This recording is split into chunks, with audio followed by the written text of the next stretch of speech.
Goïta, Diko Allemagne et l'Algérie, le siège de Bamako et l'effondrement annoncé du Mali. Assalamu alaikum wa rahmatullahi wa barakatuh, chers frères et sœurs. Bienvenue dans cette vidéo où nous allons plonger au cœur des tensions géopolitiques qui secouent le Mali, un pays à la croisée des chemins. Aujourd'hui, nous vous dévoilons une analyse percutante sur la crise actuelle au Mali, où des figures comme le colonel Assimi Goïta, Mahmoud Dicko, l'Allemagne et l'Algérie jouent un rôle crucial dans l'avenir politique et sécuritaire de la région.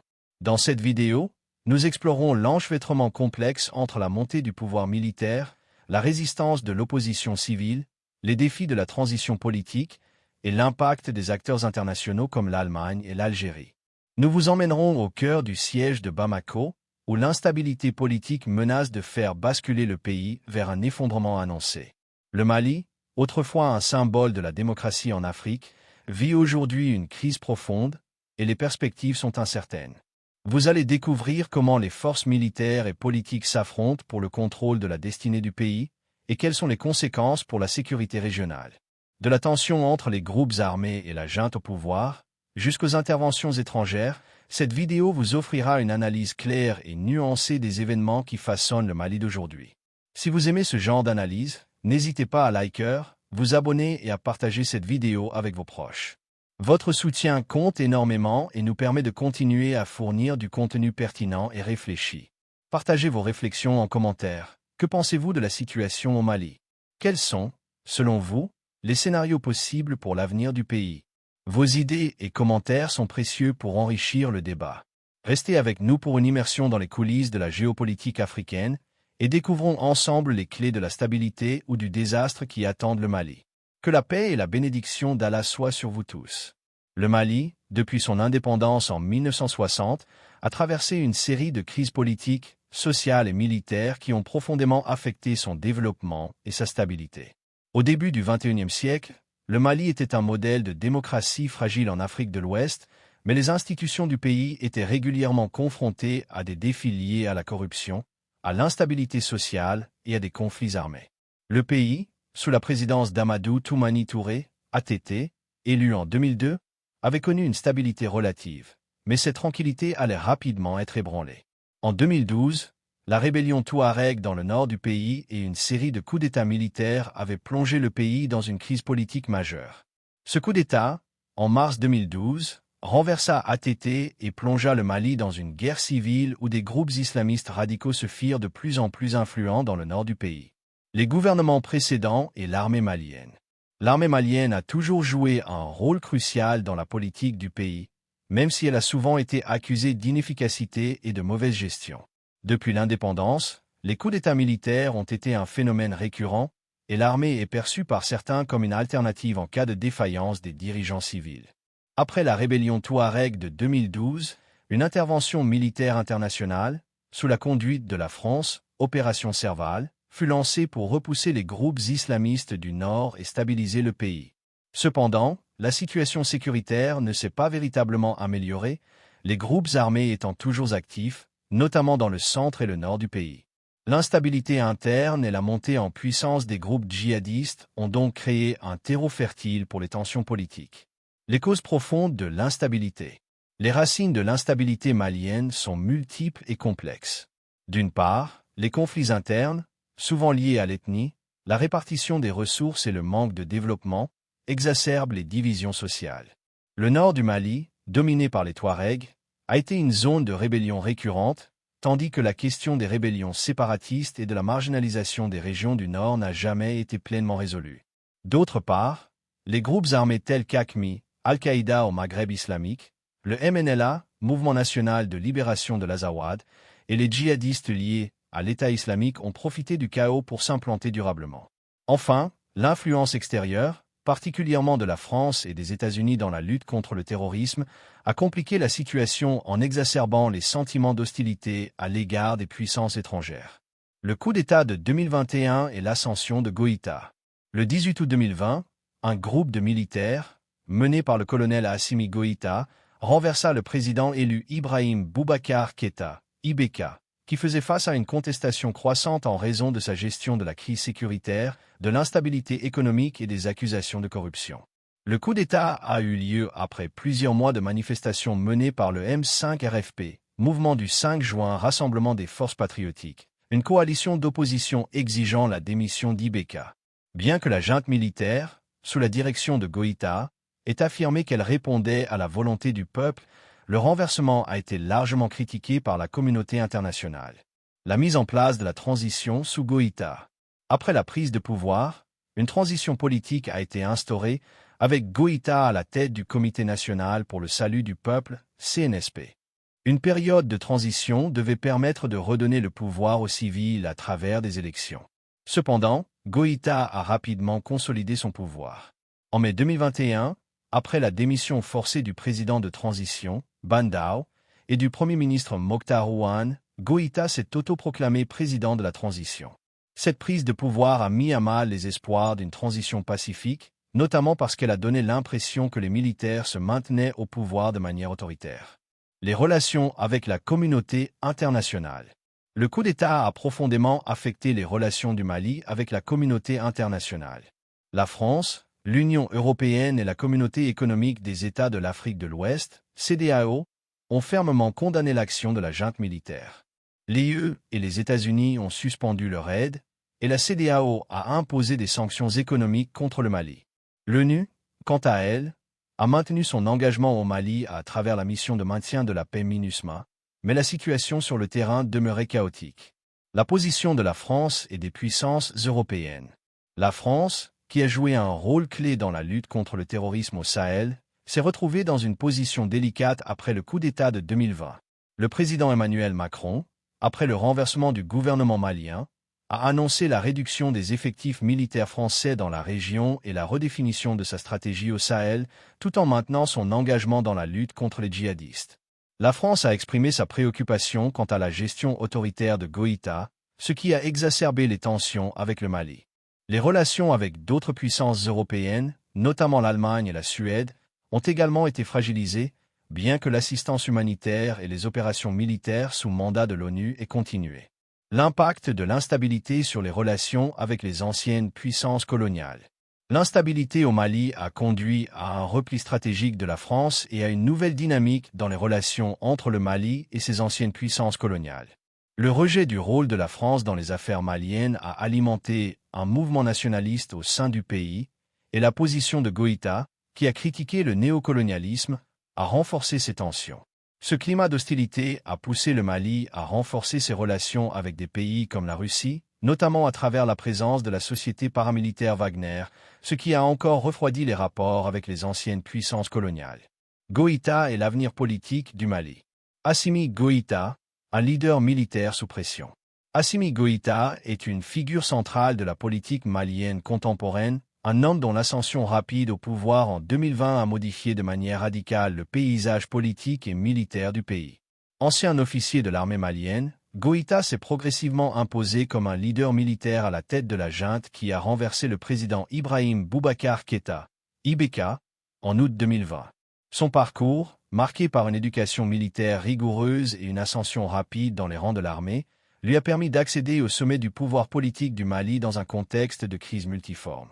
Biographie et montée en puissance de Goïta. Né en 1983 à Bamako, Assimi Goïta a suivi une formation militaire classique au Mali avant de se perfectionner à l'étranger, notamment en France. Son engagement dans l'armée malienne, où il gravit les échelons, l'a exposé très tôt aux tensions internes et aux enjeux politiques du pays. Avant 2020, Goïta a fait partie des forces militaires engagées dans la lutte contre les groupes djihadistes qui sévissent dans le nord et le centre du pays. C'est au sein de l'armée qu'il a forgé son image de militaire résolu et discipliné, capable de prendre des décisions rapides et fermes en période de crise. Cependant, c'est en 2020, dans un contexte de mécontentement populaire croissant contre le gouvernement d'Ibeka, que Goïta se distingue par son rôle clé dans le coup d'État militaire qui renversa ce dernier. La junte dirigée par Goïta a été perçue comme une réponse directe à l'incapacité du gouvernement de gérer la crise sécuritaire et la corruption rampante. Après la démission de Keïta, Goïta devint vice-président de la transition avant de prendre la tête du pays en mai 2021, après avoir contraint à la démission les autorités de transition civilo-militaire qui lui étaient précédemment alliées. Son approche de la gouvernance, populisme militaire et stratégie politique. Une fois au pouvoir, Goïta a adopté une approche de gouvernance populiste militaire. Il a rapidement mis en avant une image de défenseur du peuple malien, insistant sur la nécessité de rétablir l'ordre et de restaurer la souveraineté nationale, tout en dénonçant les ingérences étrangères, notamment de la France. Son discours nationaliste a trouvé un écho favorable auprès de nombreuses couches de la population, notamment dans un contexte où l'échec des autorités civiles précédentes à résoudre la crise sécuritaire et sociale était évident. Goïta a également cherché à mobiliser les masses autour de l'idée de la refondation du Mali, en promettant une transition politique qui inclurait des réformes profondes. Toutefois, la nature militaire de son pouvoir et son rejet des propositions politiques des acteurs civils ont conduit à des tensions avec l'opposition, rendant sa stratégie politique plus complexe. Goïta a fait de la lutte contre la corruption et du renforcement de la sécurité ses priorités, mais la mise en œuvre de ses promesses reste inégale. Les défis internes à la junte, maintenir le pouvoir face aux oppositions internes et aux contestations sociales. L'un des plus grands défis de Goïta a été de maintenir l'unité au sein de la junte, composée de militaires aux ambitions diverses. Dès le début, il a dû faire face à des rivalités internes et des contestations au sein de son propre camp, ce qui a nécessité un équilibre délicat entre fermeté et compromis. Son autorité a été mise à l'épreuve par des pressions internes, notamment de la part de certains officiers militaires qui réclamaient une gestion plus radicale et plus directe de la transition. De plus, Goïta a dû faire face à un mécontentement croissant de la part de la population, notamment en raison de l'aggravation de la situation sécuritaire, des conditions économiques difficiles et des tensions politiques internes.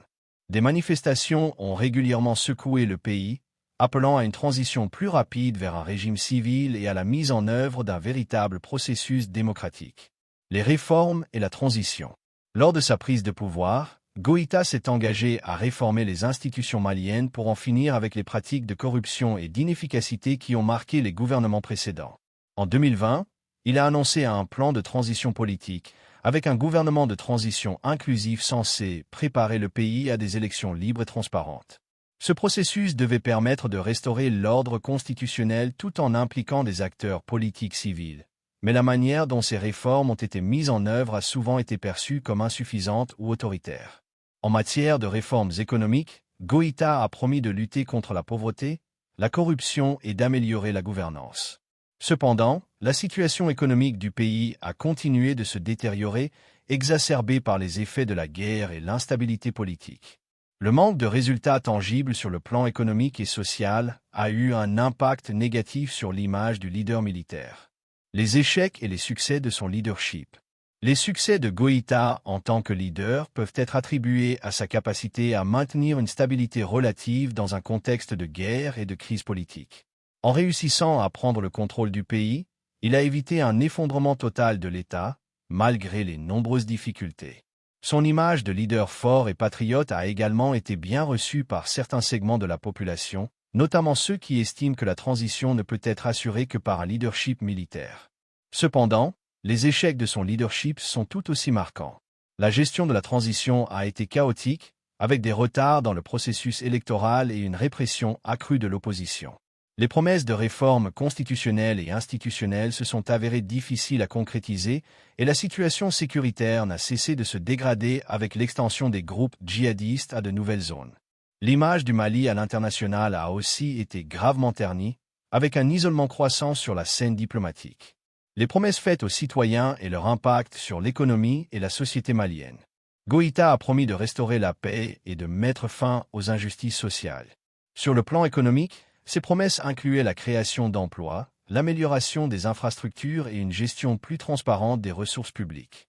Toutefois, la mise en œuvre de ces engagements a été lente et souvent inefficace, en partie à cause du contexte sécuritaire et de l'instabilité politique qui ont rendu difficile tout développement durable. L'impact sur la société malienne reste mitigé.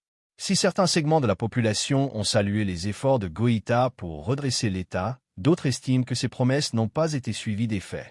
Le chômage, l'insécurité et la pauvreté continuent de dominer le quotidien des Maliens, et la gestion des ressources publiques reste problématique. Les tensions avec l'opposition. Les relations de Goïta avec l'opposition ont été marquées par une tension croissante. Des figures politiques comme Mahmoud Dicko, leader de l'opposition islamiste, ont vivement critiqué la junte et ses lenteurs à instaurer un régime démocratique.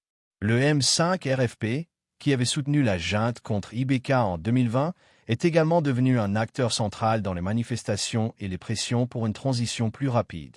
Les tensions entre les différents camps politiques ont eu un impact sur la stabilité du pays. L'absence d'unité nationale claire et l'absence de compromis entre les militaires et les civils ont contribué à une polarisation politique accrue. Ces divisions ont entravé l'élaboration d'une feuille de route politique cohérente, rendant plus difficile le retour à un régime démocratique stable. La société malienne, déjà fragile, est prise en étau entre les ambitions des militaires et les attentes d'un retour rapide à la démocratie. Le rôle de Mahmoud Dicko et des opposants. Qui est Mahmoud Dicko? Mahmoud Dicko est une figure majeure de l'opposition politique au Mali, un leader charismatique et un prédicateur influent, reconnu pour son rôle central dans les événements politiques du pays. Né en 1954 à Nioro du Sahel, Dicko est un imam et un homme politique malien, souvent considéré comme un homme de consensus pour certains et un leader radical pour d'autres. Il est principalement connu pour son engagement en tant que président du Haut Conseil islamique du Mali, une organisation influente qui regroupe les grandes figures religieuses du pays.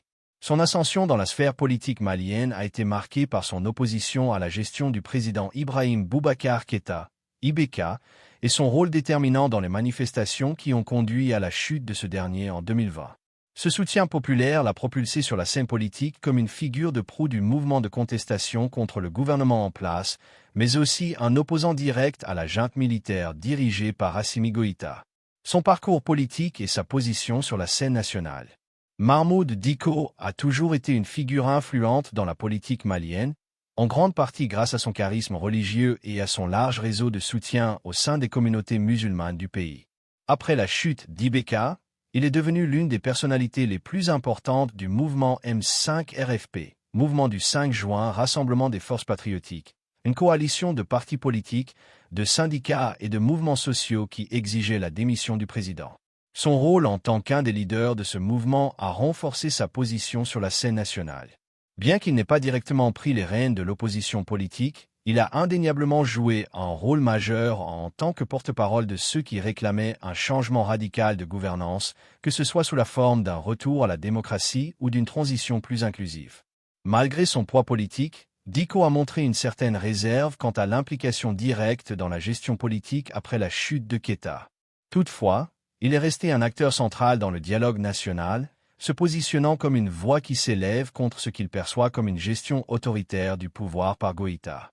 Les tensions entre Dicko et Goïta, et comment il incarne une opposition interne forte.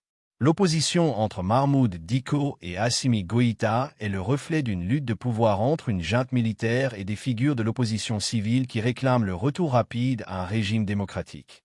Depuis le coup d'État de 2020, Dicko a adopté une position critique vis-à-vis de la junte.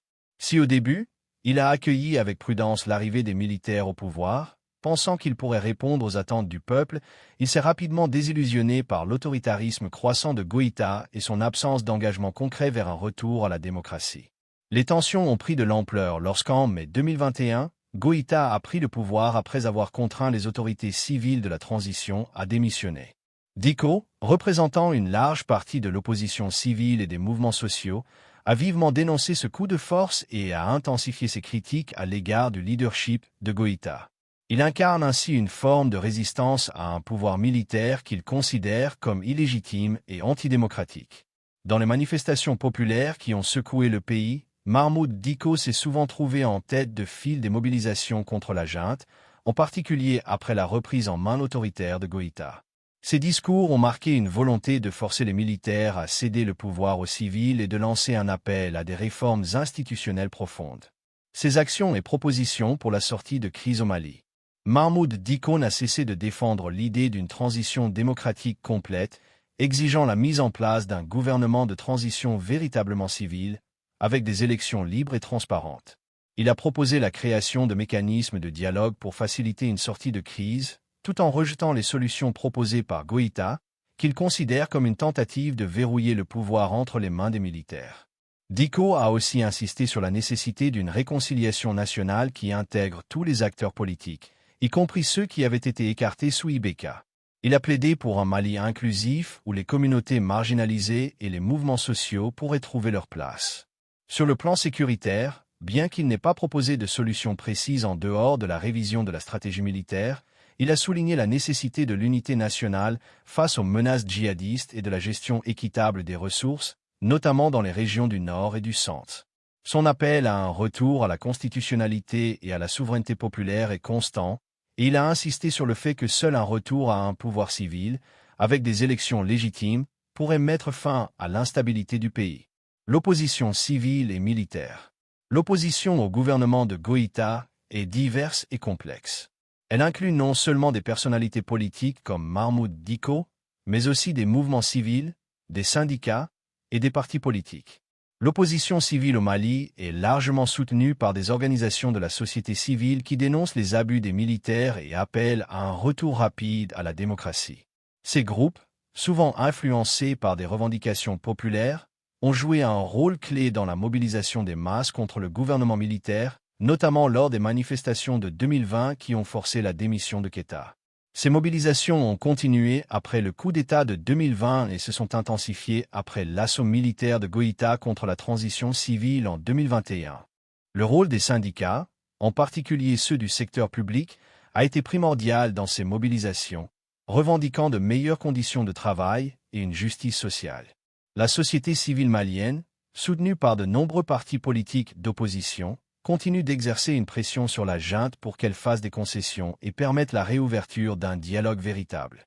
Le rôle des partis politiques maliens, des mouvements civils et des syndicats. Les partis politiques maliens, notamment ceux du camp de l'opposition, ont joué un rôle déterminant dans l'opposition à la junte.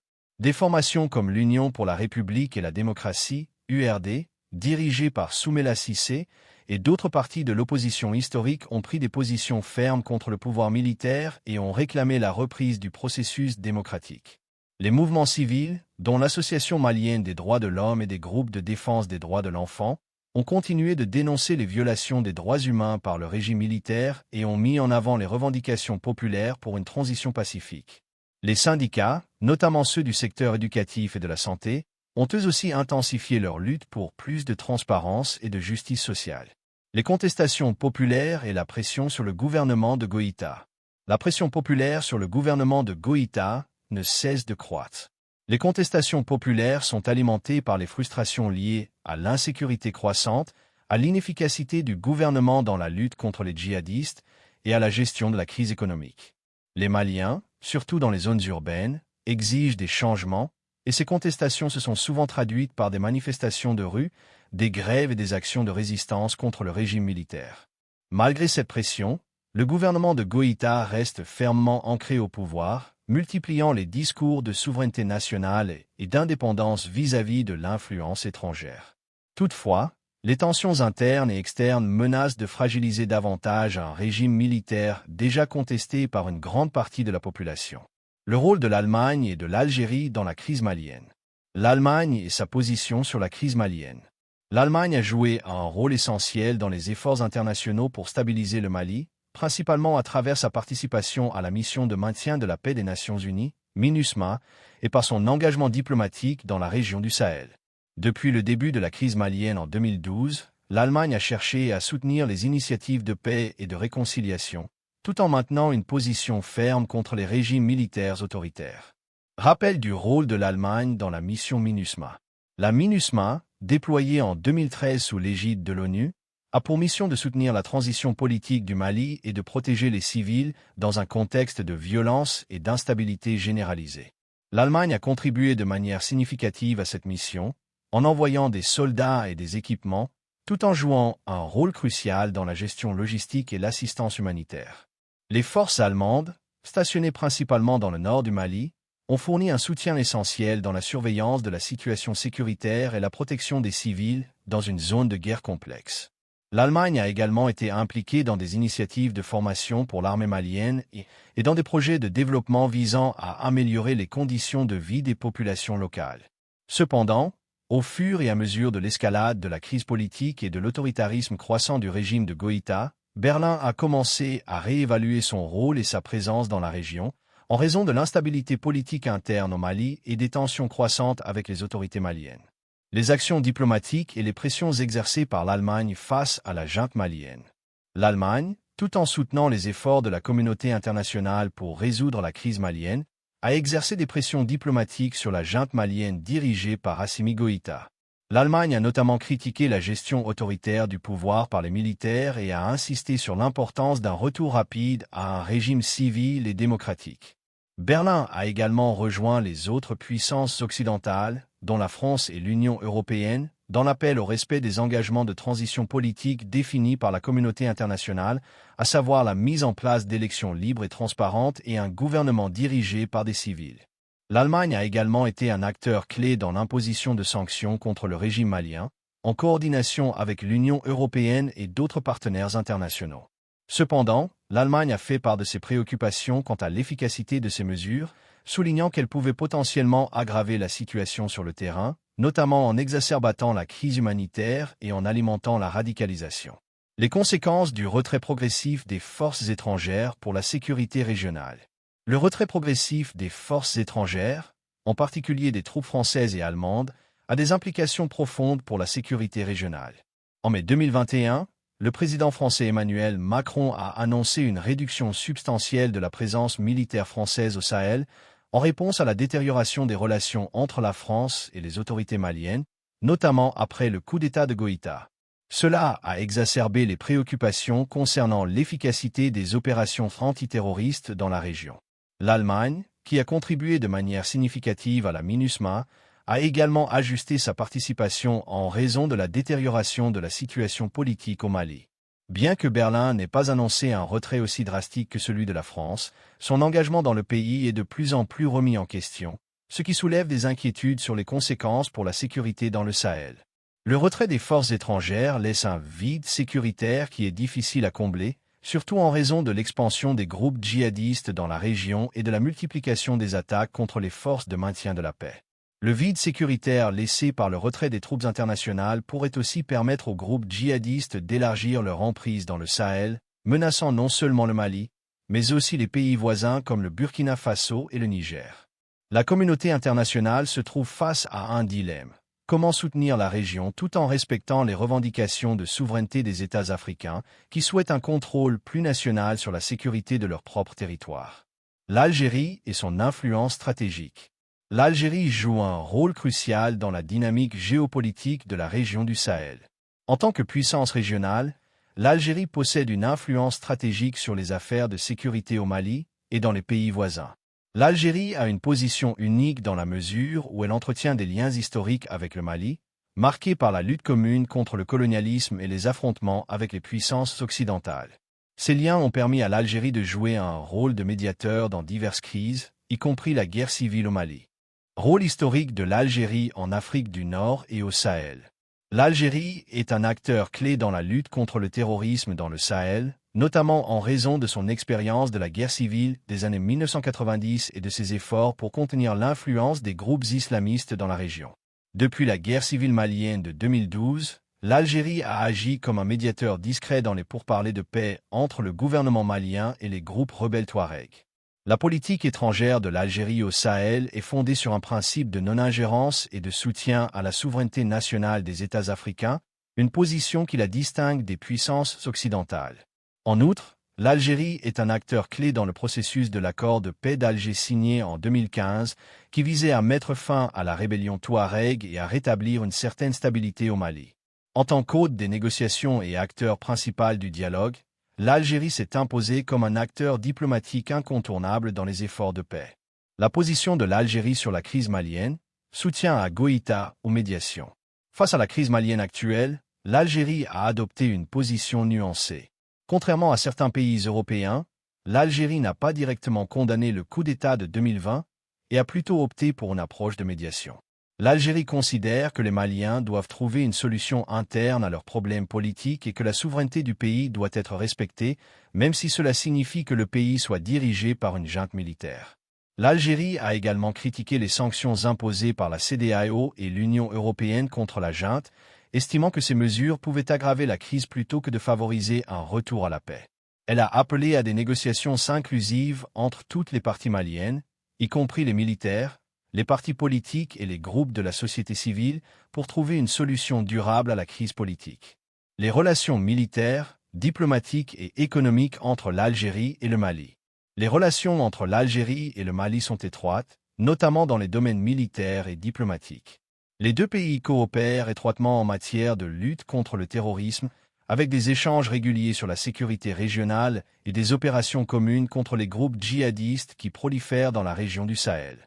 Sur le plan diplomatique, l'Algérie a soutenu les initiatives de paix et de réconciliation au Mali, en particulier lors de la signature de l'accord de paix d'Alger. Les relations économiques sont également importantes, bien que limitées par la situation sécuritaire et l'instabilité politique. L'Algérie est l'un des principaux partenaires commerciaux du Mali dans le domaine de l'énergie et des infrastructures, et l'Algérie soutient des projets de développement régional. La rivalité France-Algérie et son impact sur le Mali. La rivalité historique entre la France et l'Algérie a des répercussions sur la politique malienne, particulièrement en ce qui concerne l'influence de ces deux pays dans la région du Sahel. La position de l'Algérie sur la crise malienne est marquée par son opposition à l'intervention militaire de la France dans la région, notamment dans le cadre de l'opération Barkhane. L'Algérie, qui a toujours défendu la souveraineté et l'indépendance des États africains, critique l'influence française dans le Sahel et se présente comme un défenseur des solutions africaines aux problèmes du continent. Les tensions entre la France et l'Algérie ont renforcé l'idée que la région du Sahel pourrait être le terrain d'un affrontement indirect entre ces deux puissances. Cette rivalité a des implications importantes pour le Mali, qui se trouve pris entre deux puissances aux intérêts parfois contradictoires. Le rôle stratégique de l'Algérie dans la recherche d'une solution diplomatique. L'Algérie joue un rôle central dans la recherche d'une solution diplomatique à la crise malienne. Son statut d'acteur régional clé et sa politique de non-ingérence lui permettent de se positionner comme un médiateur. Le siège de Bamako, une situation précaire. Les menaces internes, groupes armés et séparatistes. La situation au Mali, en particulier à Bamako, capitale du pays, est marquée par une série de menaces internes qui rendent la vie quotidienne de plus en plus difficile pour les civils.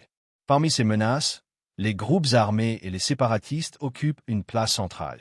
Depuis 2012, avec l'éclatement de la rébellion Touareg et la montée en puissance des groupes djihadistes, le pays fait face à une insécurité généralisée qui touche aussi bien le nord que le centre et qui commence à se propager vers le sud.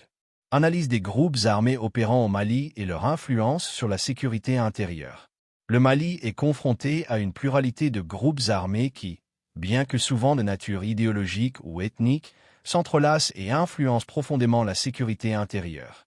Parmi les plus notables, on retrouve le Mouvement national de libération de l'Azawad, MNLA, principalement Touareg, qui réclame l'indépendance de l'Azawad, une région située au nord du Mali. Ce groupe a été à l'origine de la rébellion Touareg de 2012, qui a conduit à l'occupation du nord du pays par des groupes djihadistes et a provoqué une intervention militaire internationale sous conduite française, Opération Serval. Outre le MNLA, d'autres groupes armés comme l'Alliance des Patriotes pour l'Azawad, APA, et le Haut Conseil pour l'Azawad, HCA, soutiennent l'idée d'un Azawad indépendant ou autonome. Cependant, ces groupes ne forment pas un bloc homogène, ce qui contribue à la complexité du conflit.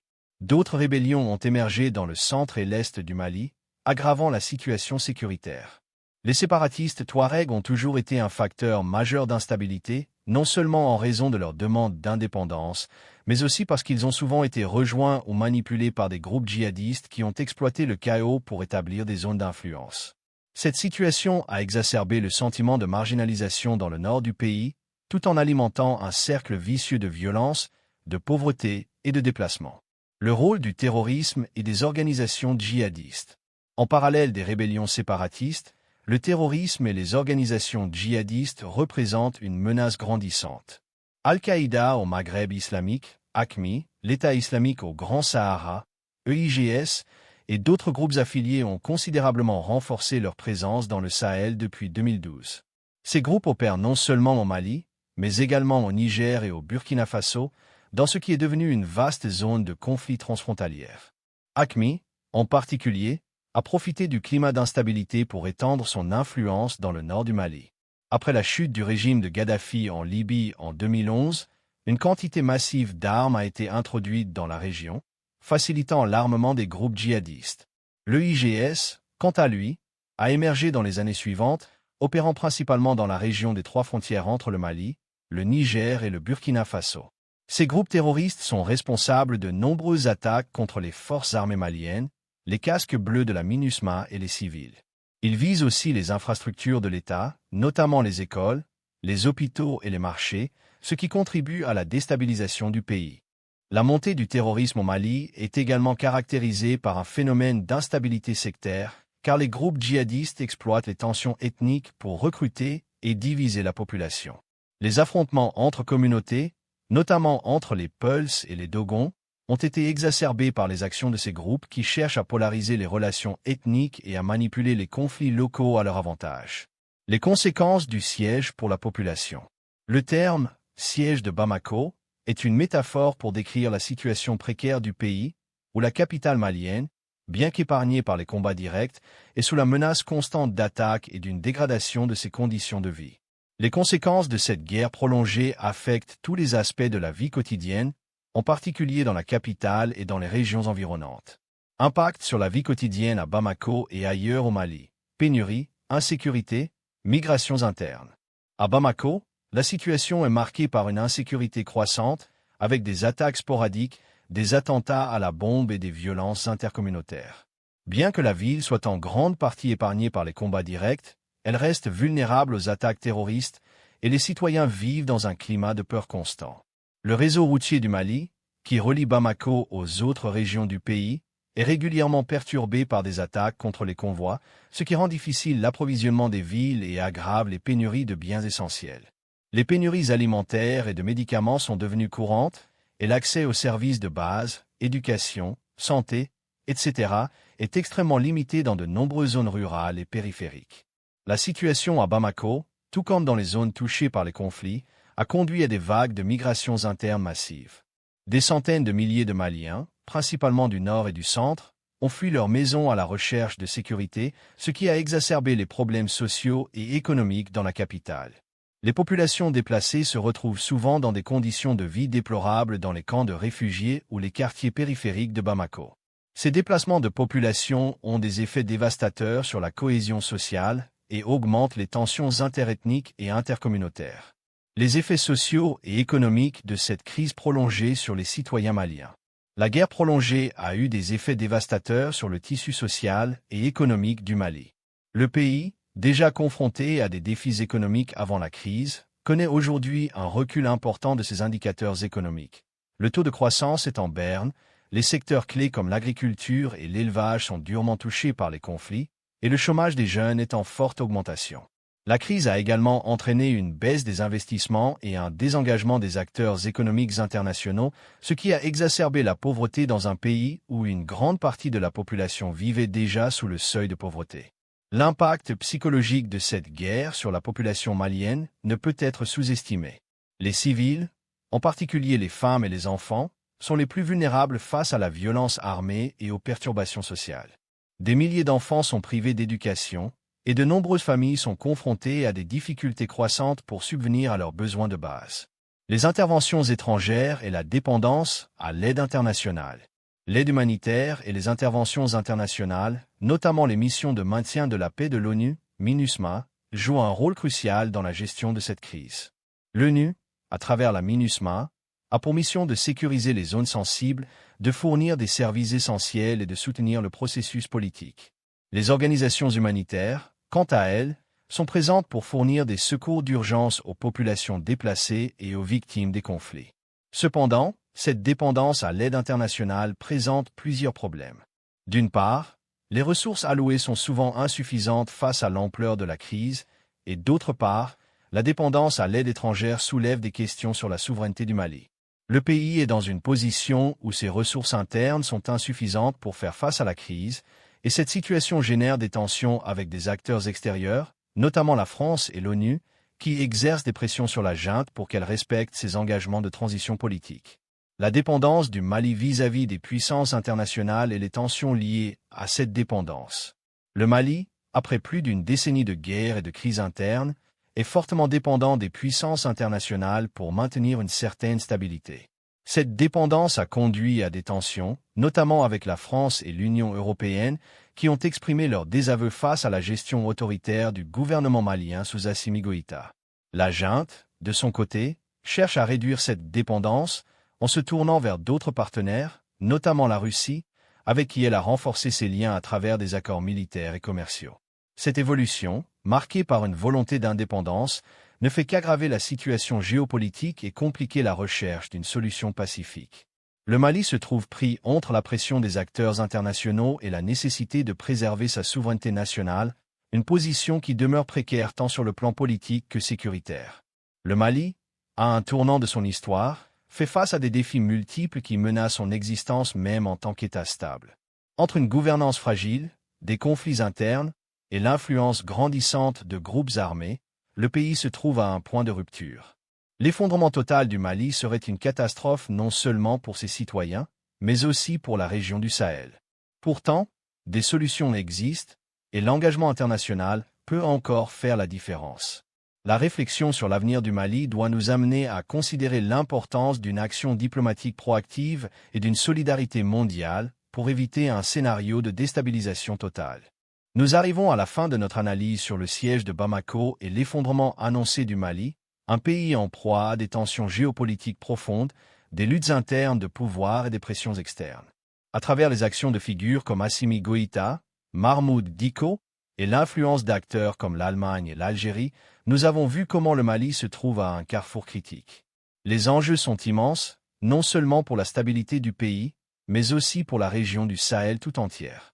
Le chemin vers la paix et la stabilité semble semé d'embûches, et les réponses à la crise exigent un engagement collectif, une action diplomatique unie, et surtout un retour à la souveraineté du peuple malien. Alors que le pays se bat pour sa survie, il devient de plus en plus clair que la solidarité régionale et l'implication internationale sont essentielles pour éviter un effondrement total. Mais l'avenir n'est pas encore écrit. Il reste des espoirs de réconciliation, de transition pacifique et de reconstruction nationale si les acteurs locaux et internationaux parviennent à dialoguer et à trouver un terrain d'entente. C'est en unissant nos forces, en réfléchissant aux défis avec sagesse et en offrant un soutien respectueux au peuple en crise que nous pourrons contribuer à un avenir plus stable pour le Mali et l'ensemble du Sahel. Si vous avez trouvé cette analyse utile, likez cette vidéo et abonnez-vous pour ne rien manquer de nos futures explorations géopolitiques. Partagez-la avec vos proches, car plus nous partageons la connaissance, plus nous contribuons à un monde éclairé. N'oubliez pas de laisser un commentaire constructif pour nous dire ce que vous pensez de la situation au Mali et comment vous envisagez l'avenir du pays. Vos opinions sont essentielles pour enrichir cette discussion. Que Allah nous accorde la paix, la sagesse et la guidance dans cette période difficile.